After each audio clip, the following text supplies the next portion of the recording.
old psychology sees things as abnormal or normal. That's so linear. It's so limiting. And it really is it's a turnoff. Why not see people as works in progress? Look, we're all messy, myself included.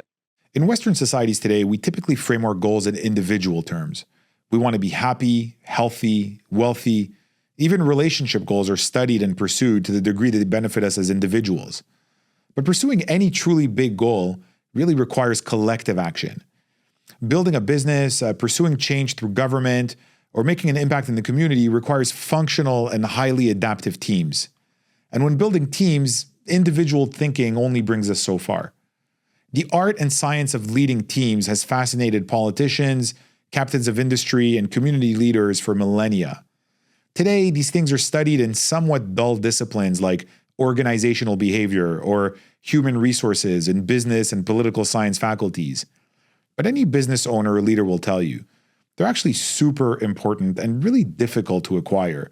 It's maybe the hardest form of knowledge and skill to master because it touches on so many different areas, including human psychology and culture and different values.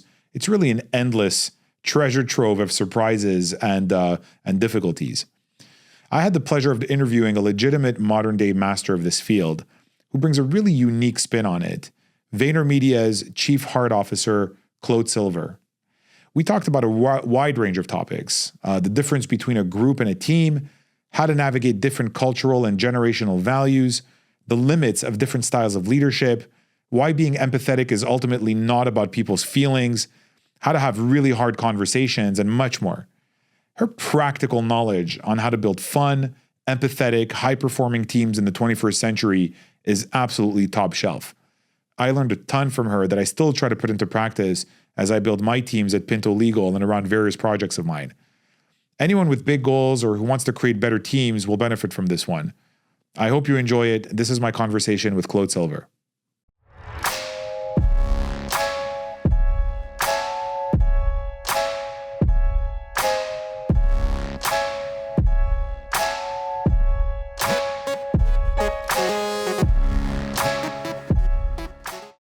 Claude Silver, welcome, and thank you so much for being here today.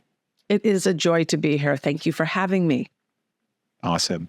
So I want to start with your title at Vayner, Chief Heart Officer. I know you love the title. To be honest, the first time I saw it, I thought, okay, it's just a fancy or cute title for head of HR or something. And then I heard you say in an interview, you're not head of HR, you guys have a head of HR. And as I learned more about your approach, it seems to me that you have a pretty unique spin on dealing with, let's call it the human element inside your organization. You seem a lot more proactively involved in setting the tone for personal development and for the culture that you guys are setting at Vayner than people in HR usually are. Typically, it's more of a reactive thing and more of a problem solving or fixing something that's deficient approach.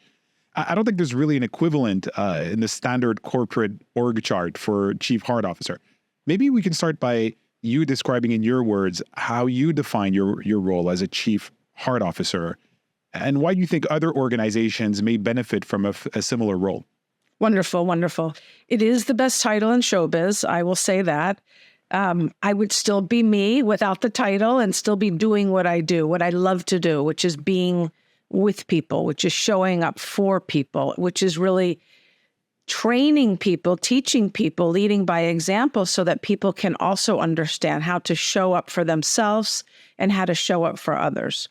So my job is I'm in the business of people, really, if I had to say it. I am here to take care of the overall vibe and culture.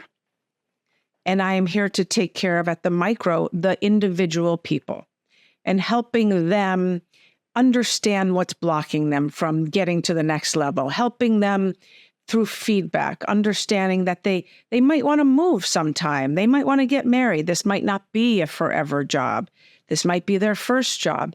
Really assisting people, facilitating growth and change, connecting them to other wonderful people in this organization who can turn their lights on, or who they might turn other people's lights on. So I think of myself as very much a part of a hub that is really filled with connective tissue, just kind of bringing people in, creating safe space, making sure that they feel like they belong and they matter, and then sending them out. And there's this nice kind of seesaw element to it. I may not see the person I saw today for another 2 years, but I hear about that person. I'll see them in the hallways. I'll Slack them. I'm keeping my tabs on them. And I mean that in the most positive way, because I do firmly believe that we're all doing our best with what we have. And of course we can do better, but it's our job as leaders to help people get there. Can't just poof. You need to be massaged like a stone. I see it almost as like, let me know if this is an accurate way of looking at it, almost like the positive psychology version of HR. So it's like looking at the human being as a whole, looking for their, not just like how they're performing this quarter or this week, but like looking at the human being, like in terms of their growth, in terms of realizing their potential, in terms of like, figuring out their strengths and how do we keep building on those strengths. Is that a sort of productive way of looking at it? You just hit a bullseye.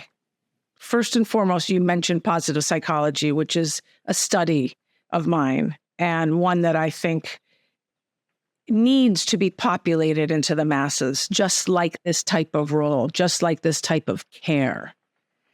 That is, old psychology sees things as abnormal or normal. That's so linear. It's so limiting. And it really is it's a turnoff. Why not see people as works in progress? Look, we're all messy, myself included. Work is messy. There's no utopia. But if we can put our intention on thinking the best possible thing we can about this coworker, having good thoughts, being the bigger person, take accountability for stuff, gosh, we would move through problems like that so much quicker than now. What we do is we hang on, we're triggered, he hurt me, I have a splinter. Okay, we can fix all of that. And by the way, the first aid kit is right over there for the splinter. You do that one. We'll fix everything else. Yeah, the resilience is something we're definitely going to get back to, because I think it's a big topic that's important. So everything you talk about makes a lot of sense in the micro, and I guess I'm going to talk to you about something that you've talked about in terms of like scaling. So how does this make sense in a context of growth? Our society tends to glorify heroes, individuals who swoop in and save the day. But when the world changes for the better, it's more often changed by teams, right? And groups of people, not just individuals. So an individual is very limited in what they can do on their own at scale. And so really what we have to sort of the macro skill I feel that we need to focus on is building and running teams, right? And that's what you're involved in. And of course, there's the skill of leadership that a lot of people talk about. But there's also the term that you refer to a lot, which is culture. So it's a looser term, and it's more about the informal environment and the values in which a team operates without necessarily sort of top-down micromanagement.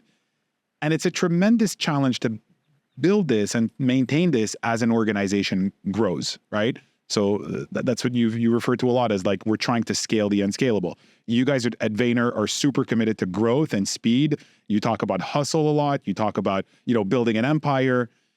So I guess, how do you sort of approach this challenge of kind of making sure that the culture that you've created and this approach that you have at the individual level stays really authentic as you guys grow? How do you go about scaling the unscalable? Mm-hmm. I'm really glad you brought up the word hustle, because it is actually not a word we use anymore. It's been about 4 years since Gary used it. He's taken it out of his own nomenclature, and we don't use it anymore. Why? Because it created anxiety. Why? Because it created a comparison. Why? Because what's hustle to you is not hustle to me. You and I are never going to be the same. But speed is important. Efficiency is important. And this is all under the umbrella of empathy, kindness, compassion. That has to come first. So I just wanted to say that about the hustle. The other thing is we're always going to be in growth mode because of our CEO, because he's a disruptor. He's always looking at the next thing, which is a wonderful feeling, both in the micro and the macro, because you walk into any of our offices today, tomorrow or the next day, and I promise you, you will feel momentum. What's wonderful about momentum is that we all want to progress in life. Every single individual wants to go somewhere. Get a job, get a promotion, get married, whatever it is. If you look at that as individuals and you bring those types of people together with a vision in mind of building the single greatest human organization in the history of time, or of being, the best account team or the best creative team selling beer, whatever it is, you bring people together with a shared mission and goals, and you give them roles and responsibilities. That's called a team. Respect, roles, responsibilities. The antithesis of a team is a group. A group comes together. Maybe you'll play, quarterback today. Maybe you'll play right wing tomorrow. It doesn't really matter. We're just here. There's no sense of belonging necessary in the long term. We're in a team, we're in a group. Here we go right now, bada bing, bada bang. A team comes back together. A team flourishes together. They live, they die, they breathe together, all of those things. That type of not only philosophy, but the way that is practiced and executed on is how you scale. There's osmosis involved in a team. And so I'm not going to be able to know what's going on in Bangkok yesterday. I didn't talk to anyone in Bangkok. In fact, I would need someone to help me translate if I spoke to someone in Bangkok. What's important to me about Bangkok or the Netherlands or places that are not in America is I want to make sure those people at Vayner feel Vayner. That they know that they are at a company that loves them, that appreciates them, that will grow and nurture them, called Vayner Media, not Bob's shop down the street. And that's my roundabout way of getting to scale. We need to have people that have the Vayner citizenship inside of them, that have the DNA, that do put people first, that really understand when Maya Angelou says, people will forget what we say, people will forget what we did, but people will never forget how we made them feel, that those people really understand that last line. Because that is to have a generosity of a spirit. That is to be a giver. That is to be the bigger person in every situation, or try to be. And that is what we are trying to scale. It's about relationship and people. Yeah, it's very clear to me what you refer to when you say that, like having a spirit of service or like really caring, again, on a micro level. Do you sometimes feel that, because I felt that as an entrepreneur, I work with a lot of business owners, a lot of founders, and a lot of people talk about this being like sort of one of the main issues is that some people get it, some people don't. And when you grow quickly, you can get the sense of like this feeling that you refer to is just being watered down. And so I see sometimes business owners like scaling back on growth because they feel like they don't want to make that compromise with the culture, with the feelings that they want to sort of permeate their organization and with their clients. They're not comfortable with that. And other entrepreneurs are just like more sort of growth oriented and like, you know what, let's take the growth and we'll figure out the feeling thing later. Yeah. how does that sort of play itself out at Vayner? That's phenomenal. Everything we do has to be served on a plate called high touch. We're touching people all the time. Today, Gary's entire day, and I can show you the calendar, is set up with 50 15-minute meetings. Wow. Of employees. There's not one meeting in his calendar today that is external. My day is filled with 15-minute meetings. My day started with London and Europe because that's what we do in the morning. I just had Mexico City before you, and I'll have LA before I finish off. And then tonight, on Mondays and Wednesdays nights, my night in New York, I'm speaking to Asia. And it's not Claude. This isn't the Claude show. This is what we all have to do to show up and to make people feel like they are part of something.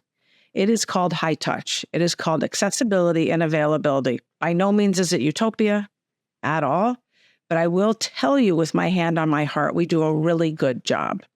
Yesterday, we had an all hands which was on video, which is recorded for the people that can't make it, or in Australia or Singapore. But that's Gary for an hour and 15 minutes with other people coming in and out to do Q&A. That's pretty remarkable. That's how we scale in the macro. That's how you don't sacrifice really the human element. It's like, you know what? The human element has to stay human. It's like you have to talk to the people. You have to be there for the people. You have to answer their questions, and it's constant, right? There's no magical solution. There's no like org chart or no sort of technology tool that's going to magically sort of replace that. And none. Yeah. None. And so, people say, well, Claude, you're going to get bigger one day and there's only one of you. No, there's me. There's a team of people. There are people that I now call culture champions that I could drop into another office, or I could say, hey, my friend, New York, you are a great culture champion. We have a new employee named Fred. He's in the Netherlands, and I feel like he could probably use a friend.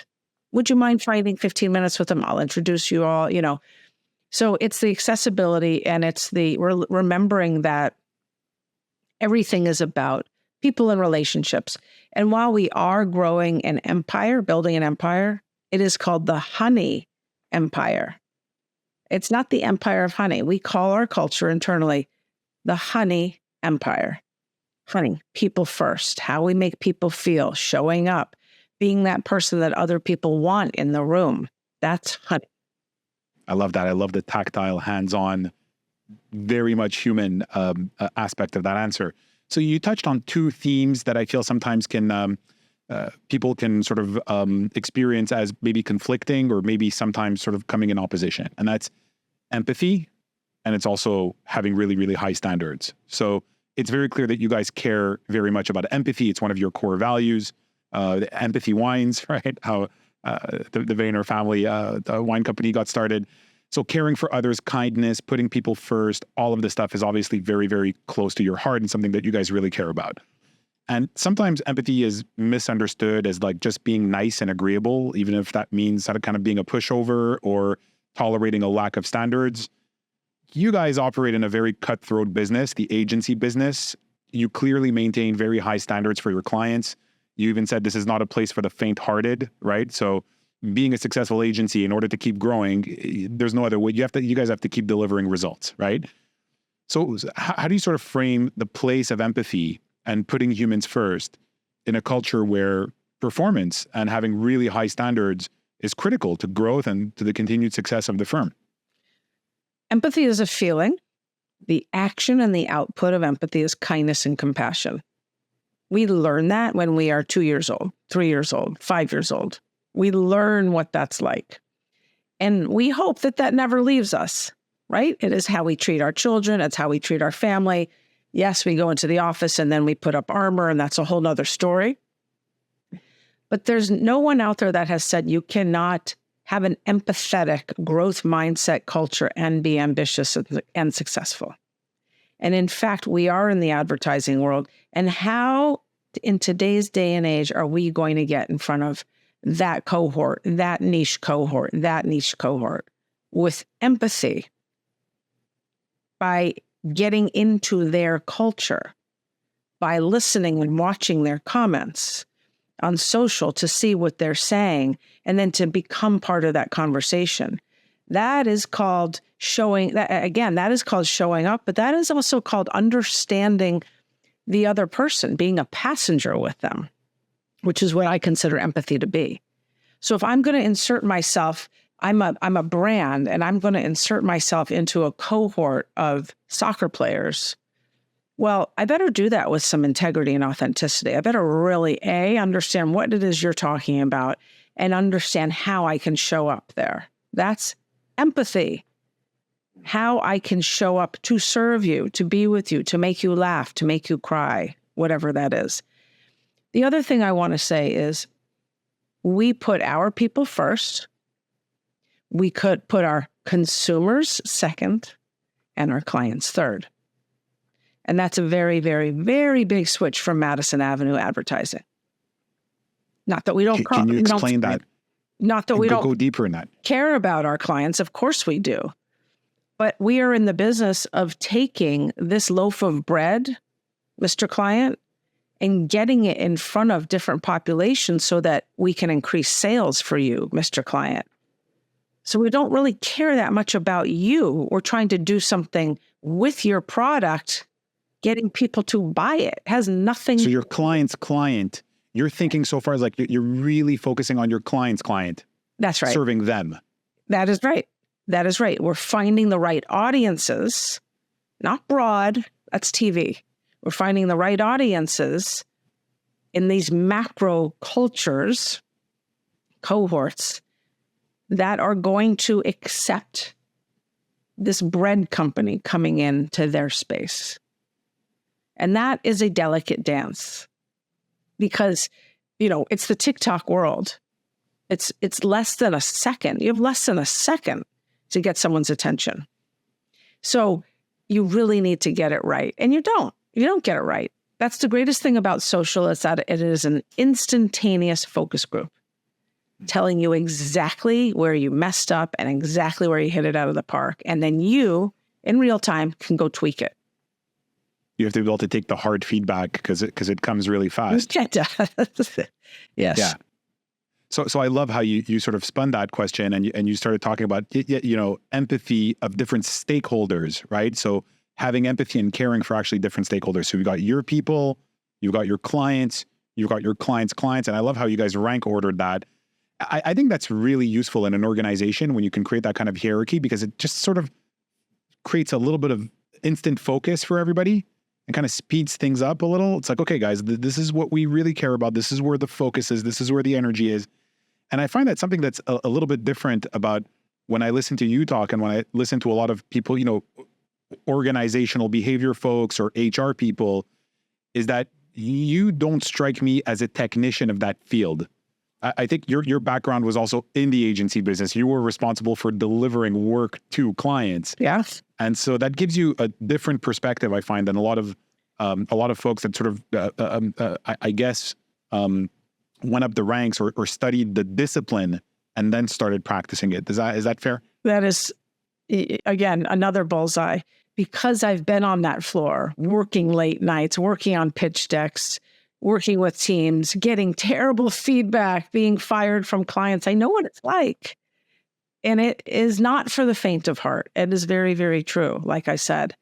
But that gives me that much more of an advantage when I'm sitting with you and you're coming to tell me that you haven't had a weekend in 4 weeks, or that you are burnt out, or that you really don't think you're being recognized as the creative copywriter you are, or whatever it is.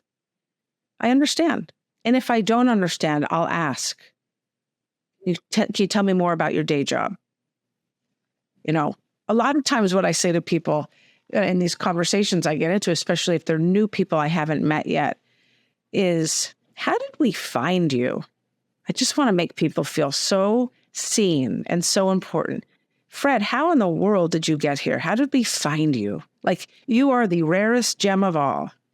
Because that's in this moment with you and the intimacy we are creating on a screen or in person, that is all that matters, is what can I do for you?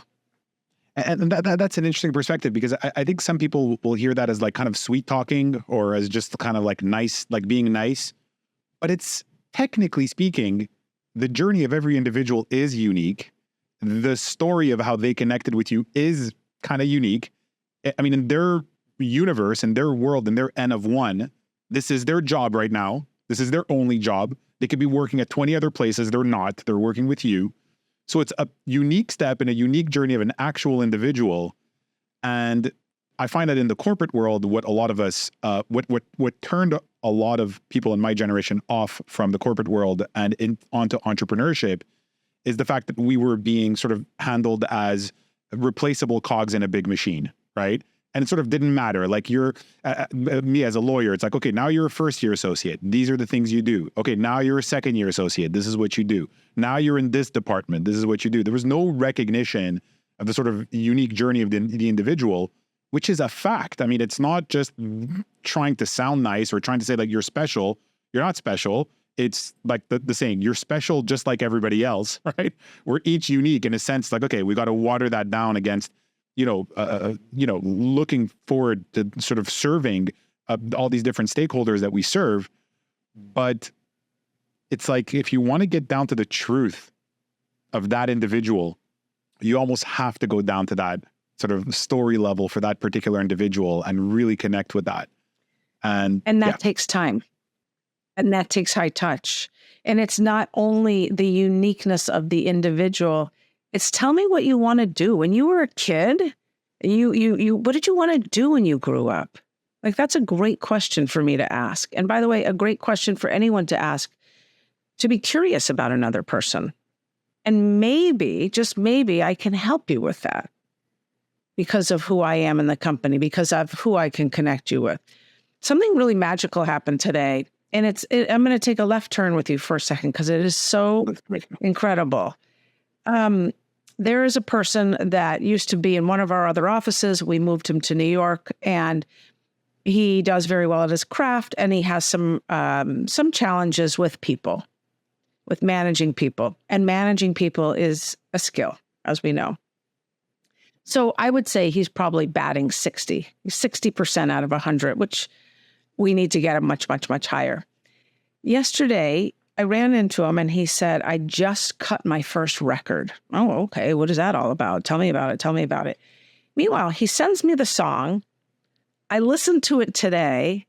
At the same time, I look on Gary's calendar and I see that Gary is meeting with him right now. I text Gary the song. Please ask this guy about music. This is where his passion is. First of all, the song was great. Second of all, Gary did ask him about music. How do I know? Because the guy wrote me and he said, this is so weird. Gary asked me about my music today. Now, that's just an incredible example of working very quickly and of making someone feel seen. And high touch. And high touch, making them feel special. And you know what? Maybe his passion is music, and we should think about, we have a music department. Maybe we think about moving this person to a place where he's not managing. He's obviously an individual contributor sitting in his garage and he's making music. So you have to get down to the minutia of what makes people tick. What do they want? And so, Fred, I'm not sure if you know, I was at Vayner for 16 months and I ended up leaving. And then I came back 4 months later. The day I went to Gary and said, you know what, this place is great. You're the greatest. I love it here, but I don't want to do advertising anymore. He said to me the following, what do you want to do? Such a simple question. And I said to him, I only care about the heartbeat of this place. I only care about the people. Heart beat. When it was time for him and he was ready to create such a role like this, he called me. He listened. So down to the words you used to express it. That's how he kind of defined the role. Exactly. He listened to me. And that goes a long way. It's very interesting. Yeah. So the way you talk about creating a safe space for people is in relation to these things you just talk about now, like purpose or your story, or kind of like what are the minutiae of the things that really make you tick. It's very, very different from the way we normally hear, in the culture, people talk about a safe space. So like canceling or censoring folks who have views that you don't agree with. In your case, you've said the real goal of safety is getting people to rock and roll. So to perform their best, to deliver more value, again, a positive goal, like a goal of engagement, right? And so in relation to the stuff that you just talked about now, you've mentioned a tool that you use, your whiteboard or your North Star sessions, where you really unlock people's childhood desires, what they wanted to be when they grew up, when they were a child, or what really resonates with them, what makes them tick. For example, the musician, basically like figure out their purpose a little bit and how they can be energized by this at work and their lives, I guess, more generously. And I really like the way that you also mentioned in one of your interviews how you start these sessions by asking people to be big in the room. So how do you go about tapping into a person's sense of purpose to unleash, I guess, the best version of themselves? Why is it so important from your perspective? And, maybe you have other examples of how when this really made a difference for someone. Yes, love it. Okay. All of us carry limiting beliefs inside of us, imposter syndrome, negative narratives, every single one of us. And if someone says they don't, that's not true, because it is who we are. I don't know why. I'd like to understand the neuroscience of it, but I don't at this moment. But what I do know is when someone comes into the room to do something with me, explore, be curious about something, I want to know, I'm listening for, I'm looking for what is blocking them, what is limiting them. And it is always going to be something they are telling themselves. I am dumb. I don't deserve this place. That person got the raise. I should have gotten the raise, but I guess they're smarter than me. I'm going to get found out, all of that stuff. Everything that goes on in our brains right here, all of that negative narrative is a lie. How do I know it's a lie?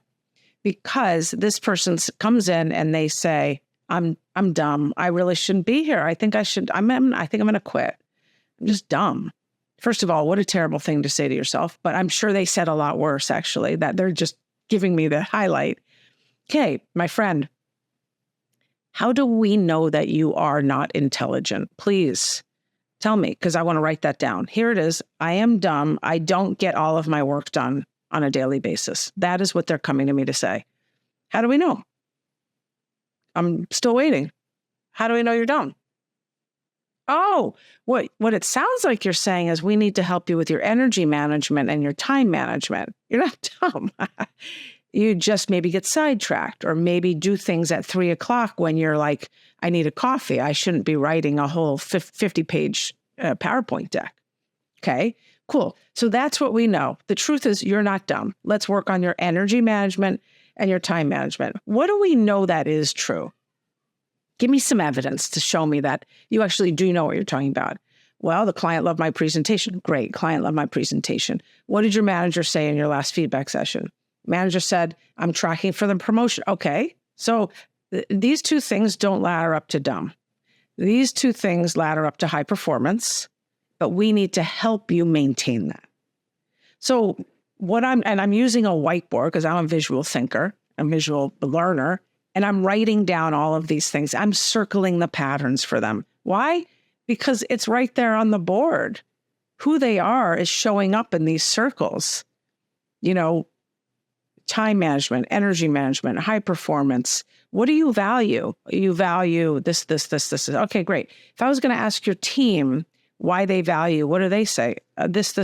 Oh, wow. Interesting similarities. The thing you value about yourself, you think they're going to say the same thing. Like, I turn everything into a possibility. Why wouldn't we, though? Why wouldn't we? The reason I care so much about this is because I was that kid that didn't feel like I had any potential. Dyslexic, sucked at school. Really, I didn't feel like I belonged at all. I got the lowest SAT scores in my school. I went to a small little private school, and I took them 3 times untimed. And that mattered back then. So how did you flip that around? Is it something you read, something you saw? Was it a mentor, somebody that taught you how to sort of think differently or kind of challenge your limiting beliefs? Well, it's called falling on your butt about 100,000 times and getting adversity. Getting up 101 times and doing it again and again. But I knew that I made very bad choices with bad boys, bad drugs, bad decisions. I didn't like myself. I didn't see the value in myself. I wanted to help people, but I couldn't get out of my own way for a long time. So I had to take a hard look at how I was living my life as a adolescent in early 20s. And I told my parents I needed to find the longest outdoor course I could to get my butt kicked. I found a 93-day wilderness leadership Outward Bound, which was the single greatest thing I've ever done in my life, the first single greatest thing. Then I've done some more. Pivotal moment. And the first day, I'm with 9 young men. I'm 19, they're 18, 19, 20. We're all carrying 80 pounds on our back. We're in the Colorado Rockies. It's snowing. It's October. And we're all traversing up this, we got to climb 1,000 feet until we can put down a tarp, not a tent, and sleep, eat and sleep. And I'm way at the bottom of the line. I'm crying. I want to break my leg, Fred. Please, please, please let me just break my leg. How old are you? How old are you at this point? 19. Wow. Yeah, 19. And I chose this, right? I knew I needed my butt kicked. I needed to come down from wherever I was. And the instructor, a female at that time, she comes all the way down the trail, and I'm crying, and it's snowing, and I hate this and whatever, and I'm miserable. And she says to me, Claude, what's going on in your head? And I said to her the following, through my tears, well, I'm singing that 9 Inch Nails song, head like a hole, black as your soul. I'd rather die than give you control. She looked right at me and she said, you better get another song in your head. And 93 days later, I came out of that program a very different person. Still Claude, still an emotional optimist, all of that. But I learned what it was to be of something bigger in this world. I came out understanding servant leadership, understanding that the emotional qualities I have are actually my superpower. It's okay that I sucked on the SAT scores. No one cares. I came out of there having different narratives in my head. Look what I did. I captained down a Class 5 rapid in the Grand Canyon. I went 18 days at a time without a shower, a phone. We all did, eating government-supplied blocks of cheddar cheese and peanut butter jars. Like, wow, look what you did. So it feels like self-esteem as a result of doing something difficult, as opposed to just generally doing something difficult that I knew had promise for me, though. Doing drugs was difficult too, but there was no promise, right? In many ways. Is there a song that replaced that 9 Inch Nails song? We reference music a couple of times. Is there like a go-to now when things get rough, or that kind of symbolize your mindset? There is a song by Block Party called So Here We Are. And it's got a beautiful, little tune to it. And I always say, a very meditational quote to myself when I'm listening to it. When I need to ground, I go to music that has a thematic to it, almost like trance music. I love music is my thing. But I'm into dark music too. I'm into The Cure. I'm going to see them next week. I'm a Depeche Mode girl. You and I are probably of similar generations.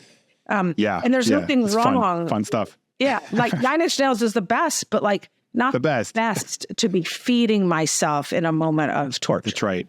That's right. So sometimes there's ideas, or there's certain kind of lyrics that'll capture our attention, and really they're just mapping onto an emotion or mapping onto a sort of pattern of thinking. Yeah. And it's not always positive, right? It's not always. Sometimes In that moment, it was not positive for me. I needed to hear something different, and I needed to figure that out. It took me good 45 days to, I think, start to change myself. Wow. So we talked about the positive, unlocking the positive in someone. What about the opposite? So there's another value you reference a lot, and I know that you guys are very committed to, and you've referenced a few times in this conversation, and that's transparency, right? In one of your talks, you talk about managers sometimes who want their team members to succeed so much that sometimes they'll shield their employees from upper management or hide the truth. You've said that you identify as an empathetic truth teller. So someone who can deliver a hard truth with empathy, right? You talk also about radical candor feedback. Mm-hmm. Transparency sounds really good. Everybody likes to say that they're transparent, but it can be really tricky sometimes because it's not the honey, it's the vinegar. It stings. Sometimes you can hurt people's feelings.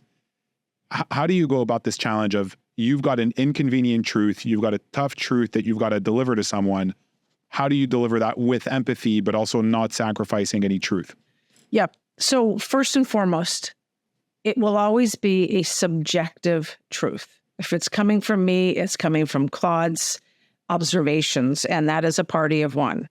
Before I am delivering anything like that to someone, I have gathered enough info from others so that at least I'm delivering patterns.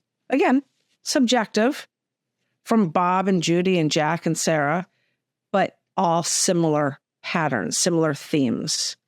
Okay, that's that. I can't I can't say that's a lie. I mean, those are like in black and white, right?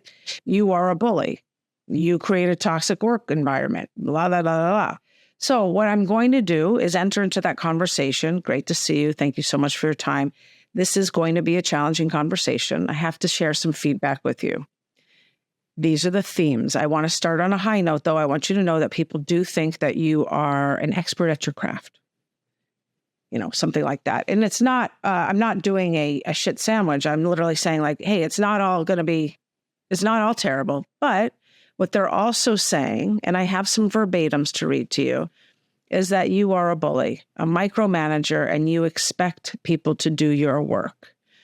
You'll deliver it like that, like straight like that. Just like that. Love it. And then I will say towards the end, or if they're interjecting with an excuse or whatever, I totally hear you. I get it. This is really hard to hear. However, it's going to be your biggest vulnerability here if you don't work with me and others on this. It's not going to work out. And that's it. And you heard my voice. There's nothing mean in my voice. My voice, in fact, didn't really change. But I'm coming into the conversation. They already know me, right? For the most part. And so they know my aim is true. They know I'm here. I'm here for them. I mean, this is not the Claude. Like I said, it's not the Claude show. I don't need to be a hero. I'm good. I'm good. 54. I'm on the back nine over here, which is a wonderful back nine. But yeah, I mean, it's literally like at the end of the day, after having a couple of those conversations with the same person, it's, Fred, let's really talk about, is this the place you want to be? Because if it's not, that's okay too. We are going to set you up. You want to go work at Netflix? Great. I will promise you, we will at least get you an interview. Can't get you the job. We will get you an interview. I work with you've got this program. You've got this great program that you have for employees where you'll actually make introductions for them, or if they need to move on to the next challenge, you're still kind of part of their journey. You're not just like, okay, you're nobody to me now. I really, really like that. The alumni group is what we call it. The alumni group. Mm-hmm. Yeah. It's really great. You see, that's something I really struggle with. The way that you delivered that with, you're right, you didn't change your tone. I think that was like if we were role playing here, it'd be like, when these things have happened to me, I think I let sometimes my frustration get the better of me in terms of like, it's not always frustration from the standpoint of talking down to the person. It's really more like, frustration that they're not sometimes being true to their potential, or that they're not properly, let's say, taking the client's interests at heart, right? And so sometimes I'll let a little bit of that frustration go into the tone, and then that just creates interference, right? So I love the way that you just deliver that neutral tone, but the information is all there, and there's like, whatever direction we want to take here is all good. We don't need to go to like a negative place or make it personal, anything like that. Exactly. And you said it, it's noise, it's interference, and it's not about what Fred feels. Right. It's not about what Claude feels. I'm here because I want to deliver some news to you, and I want to know if this is something we can work on. The only way we're really going to be able to work on it is if you can take some accountability for it, because then there's an opening. But if you are a no, then I know I will not be able to crack your no. It's too strong for me. It's not about the feeling. It's not not about the feeling. No. So accurate, so true, so simple, and can help, I think, people achieve their outcomes with so much more clarity and directness. It's really, really great. Maybe this is in connection to this somewhat, but maybe linking up to other themes as well. I like how you guys focus on life skills and not just technical skills. So this is something that comes up over and over when you look at people from different generations working with one another, right? And of course, whenever we talk about generations, we're sort of broadly Gen Z, Gen X. When we talk about generations, there's always the risk of overgeneralization or attaching reductive labels.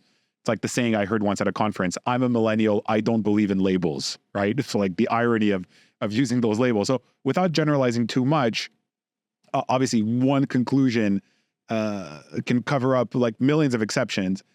I talk to a lot of Gen X founders and business owners, and many of them feel like younger generation, so millennial and under, lack the resilience that previous generations had, and maybe they're more focused on feelings or than on the impact of their actions sometimes on others, or maybe they didn't learn mental toughness and resilience the way many of us did.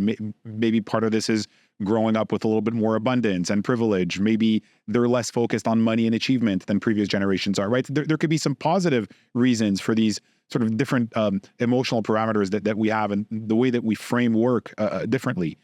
But looking at this from the perspective of team goals, and because in a way, building teams is often learning how to get people from different generations to work better with one another. And that's like one dimension, right?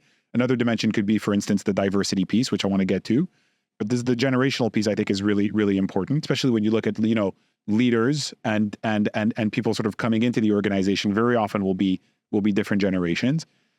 One macro challenge seems to be teaching more general life skills like resilience, like purpose, like empathy, skills that go beyond just the technical skills that you need for the job. And I know you guys take that holistic approach to talent development very seriously. So what are some of the human and life skills that you aim to teach? And how do you go about doing this in a profession, again, where the actual technical skills are still very important? So we have created something called core competencies.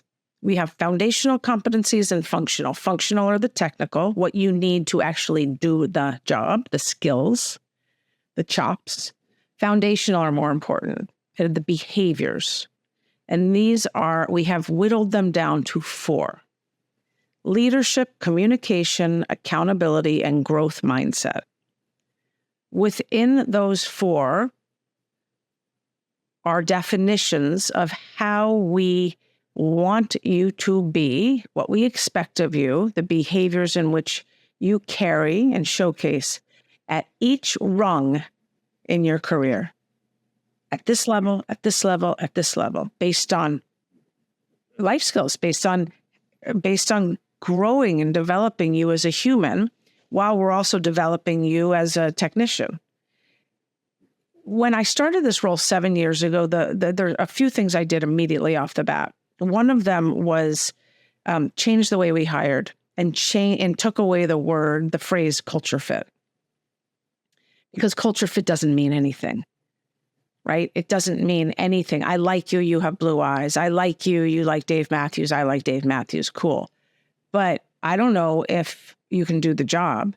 Culture fit was fantastic for those first few years, ramping up.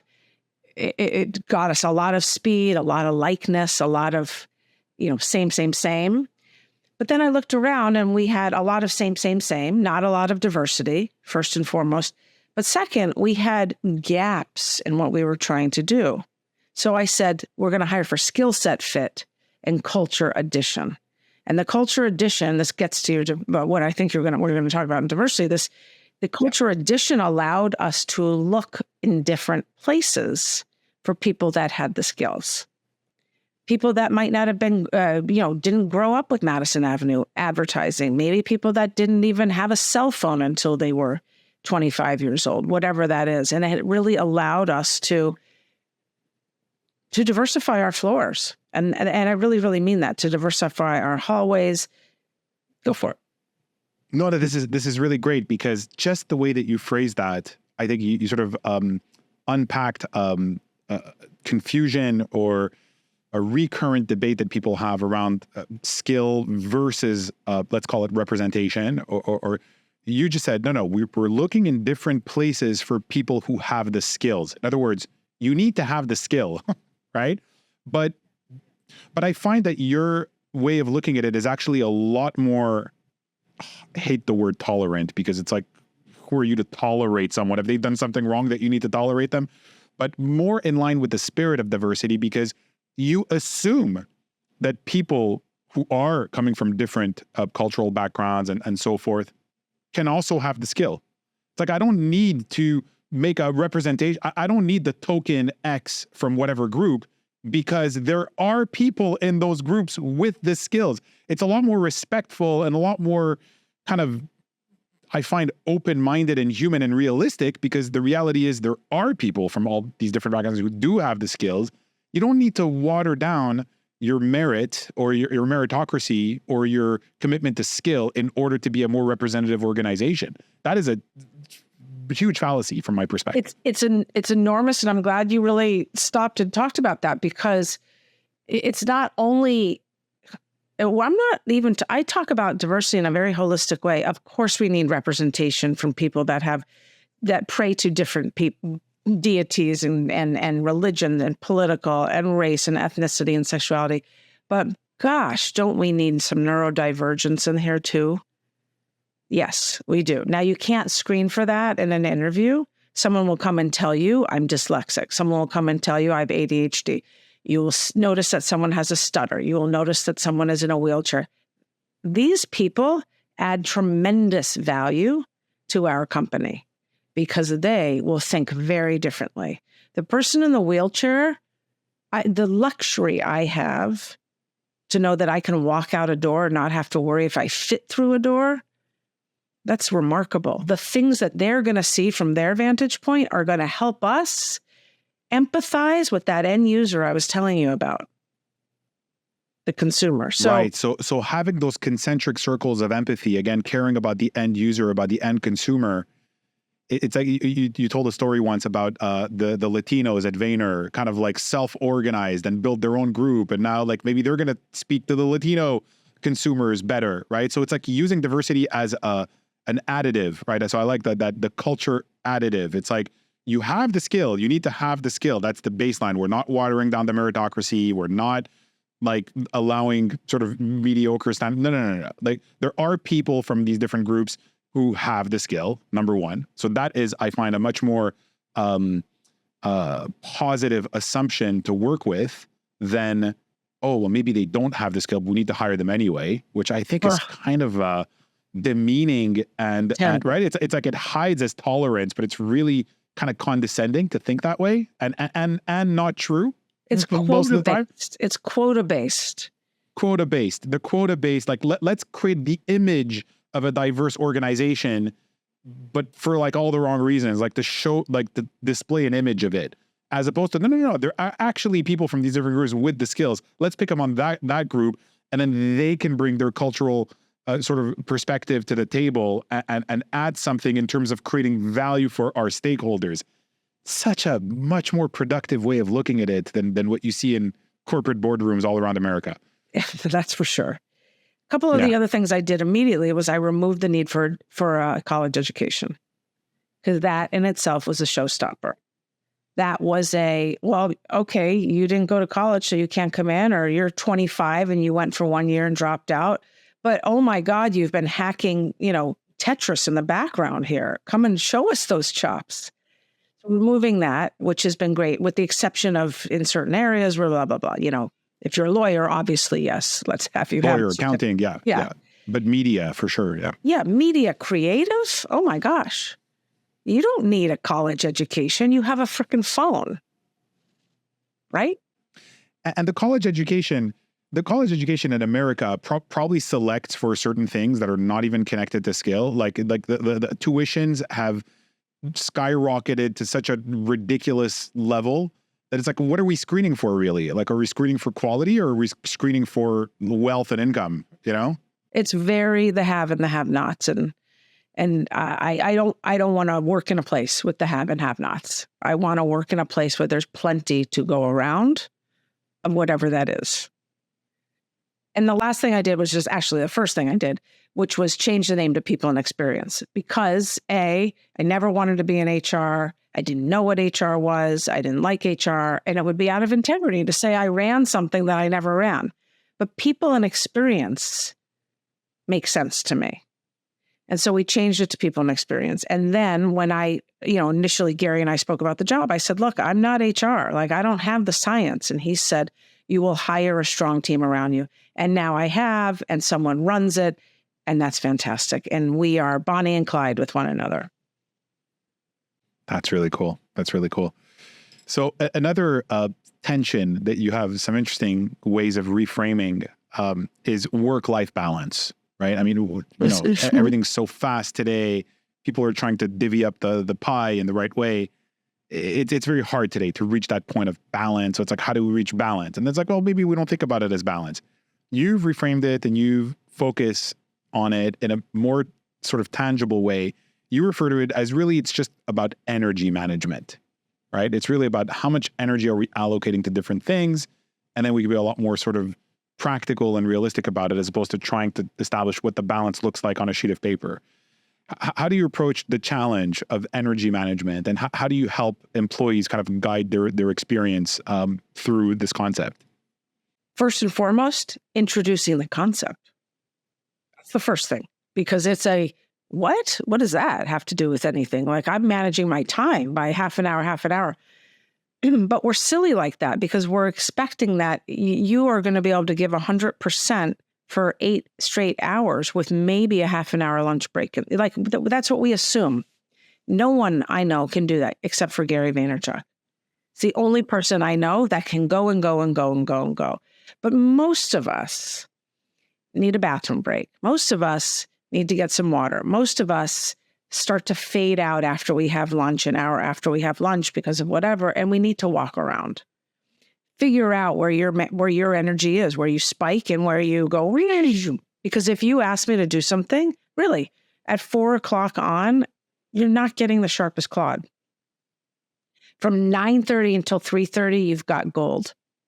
You've got everything I got. But then I'm going to be honest with you, my energy really dips, and I know that enough about myself. And so when I try to force it, it's bad work. And more than anything, I get upset with myself that I should be able to do this, Claude. I should be able to.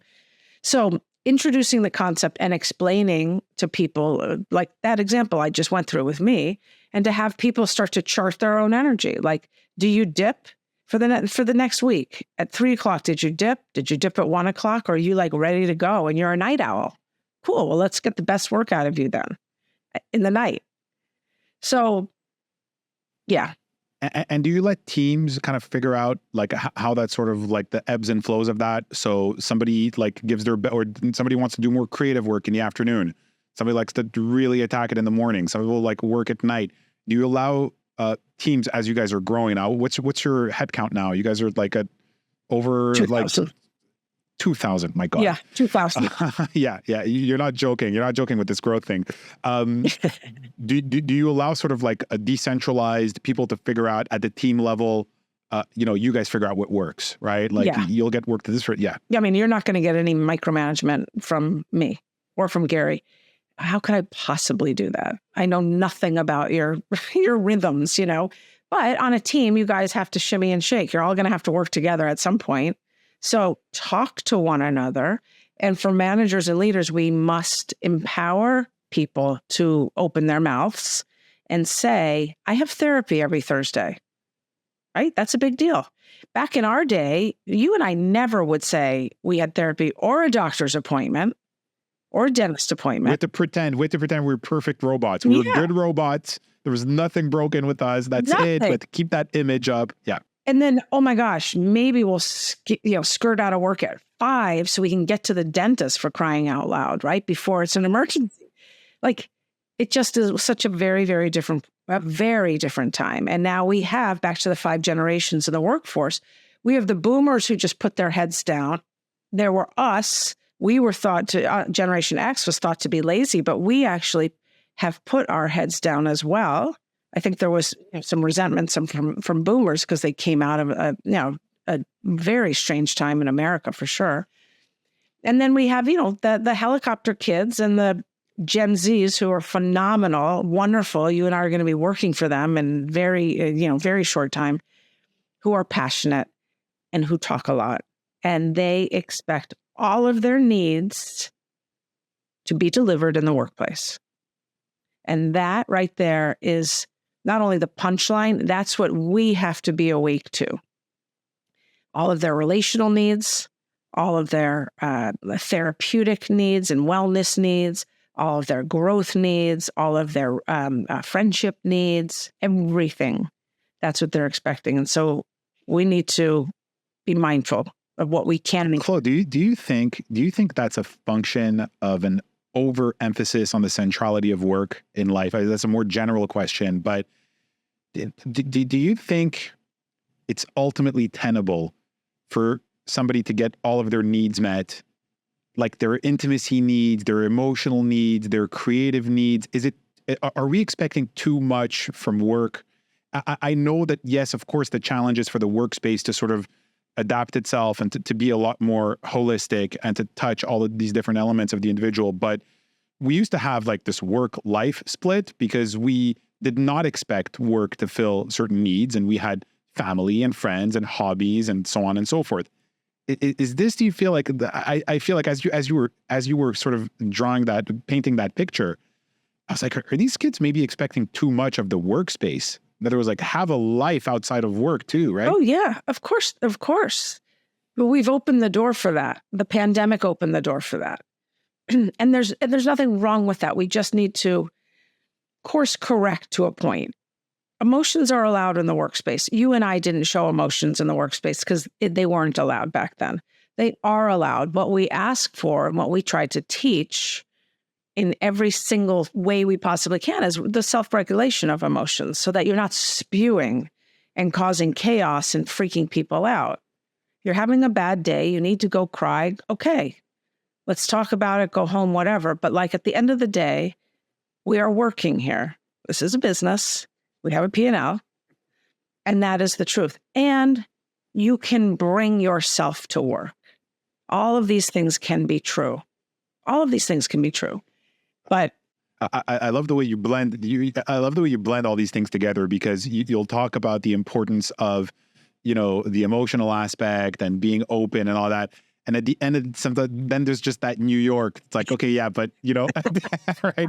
End of the day, we are working. We are delivering work. We're delivering for clients, and it's true. You can't keep a healthy organization if you don't also have that emphasis on satisfying your end game sort of stakeholders, your clients, maintaining standards, being excellent, being disruptive, being innovative. That comes at a price. We've got to be focused and we've got to be on task here, right? No, we have to. And I'm a newish parent. I have a 4.5-year-old and a 2-year-old. And what I learned from parenting is something I didn't know before, which is you have to parent differently to each child, right? That I cannot treat them both as apples and apples. And B, I have to draw a line somewhere. No, you're not getting a toy every time I come home from an airplane trip. No, that's not practical. It's not how the world works. Let's talk about how the world works. Otherwise, I bring toys home every single day, and they're going to expect everyone to bring them a toy. And you and I know that will be a very big disappointment to them. Yeah, and then when they don't get a toy, they feel like they've done something wrong, exactly. Or they feel judged, or they feel, yeah, that's right. That's right. not how we want our children to live. So at the end of the day, we are, when I say to my daughter the other day, I'm taking this trip because I have a job, and that's actually like allows me to buy you a toy. So yeah, that's good. It's really good for them to be aware of these realities. I deal with that with my kids as well, because we want to give them a lot. We want to give them more than we had growing up, but at the same time, you also want to prepare them for the world, and you've got to have the boundaries, and you don't want them to grow up entitled and so forth. So it's an interesting dynamic. I want to end with the future of human teams with this wave of technological disruption. I know it's been a theme for us, Gen X, our entire career, really. Like when we I remember being in university and there was no email one year, and then the next year there was email right? It was like a pre-Google, right? But now with generative AI, it feels like a Google moment. It feels like okay, this is the beginning of the next 20 years here. It's not like just a new toy. It's something really, really fundamental. A lot of really intelligent observers that I listen to around the issue of AI talk about things that in a way that I wanted to sort of put to you. They feel that the future of human productivity will center around those things that only humans can provide. So things like care, things like empathy, purpose, understanding each other as humans, right? Maybe even some aspects of human creativity, although as AI tools keep developing, they're going to keep testing the boundaries of all these things, right? They're going to keep sort of getting better and better at different tasks. That, interestingly, they did an experiment with ChatGPT where they sort of turned into a chat function, and they ranked their users ranked the answers to medical questions from the answers they were getting from doctors and users ranked ChatGPT as more empathetic than the doctors. Okay, so even empathy, Wow. right? Wow. You could program these things to be more empathetic than some Yeah. humans.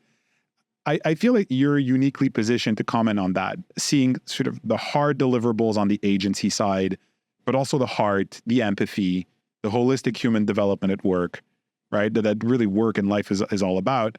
What's your sense about this forthcoming AI revolution and how you feel it might reshape the work landscape? I'm really glad you listed so many of those things out, because it's here and it's coming, and it is a big worry for people. I am of the mindset, and I think I have a very open mind, but I am still of the mindset that there is nothing that will be able to replace human to human connection. And so I understand that ChatGPT responded in a more empathetic way than a doctor, because a doctor isn't there. Let's be honest, a doctor is there to deliver you the news and to heal you. They're not there to make nice. You go other places to make nice. We want our doctors to have an incredible bedside manner because we feel so vulnerable in their care. But at the end of the day, they're not taught that. That's not the MO. So just using that example, I can see how you can say, talk to this patient as Maya Angelou would have talked to her. And it'd be fantastic, right? The ChatGPT would say it in her voice and everything would feel great. But nothing is going to replace this. Even the screen. This is what is magical about the fact that we use Zoom or we use the room. You and I are still creating an intimate space here. Our eyes are only on one another. There's no noise in here. And so in this hour, in this moment we're together, it is here. This is our space. This is our connection. In the room, it's the same thing. I just don't see that going away. But I do see AI making us smarter. And I actually think that can be smarter from both a qual and a quant perspective. All of the work that's being done, so in a soft skill type of way and in a hard skill type of way, measurable. I also think that in tandem, all of the work that's going on in the discovery of what goes on in our brains, what goes on in our guts now, like these things are happening in a parallel path. Human development, like who we are, the biology of who we are is coming to us in our fingertips. You and I soon will be able to diagnose our own stuff, our own illnesses, most likely. So so I guess what I'm saying is I think we need both. And I think we're at that place in life where both will benefit us well, as long as we don't demonize the other, if that makes sense. Yeah. No, it makes a lot of sense. So it's likely to make us a lot more effective at a lot of different things, but it's not going to replace the sort of human to human connection that you guys have built an entire organization around, both from understanding a culture from not only an internal perspective, but also understanding what the end consumer wants, right? That really comes from the human realm. Yeah. And so I think you guys are, the kind of organization you guys are building is focused on the right things in terms of managing that transition, and you can serve as a model for a lot of other teams and organizations out there. So I want to thank you so much. This has been fantastic. Thank you. I appreciate it's great, and hopefully we'll talk very soon. I hope so. Thank you. All right. Bye-bye. Take care, Claude. Have a good one. Bye-bye.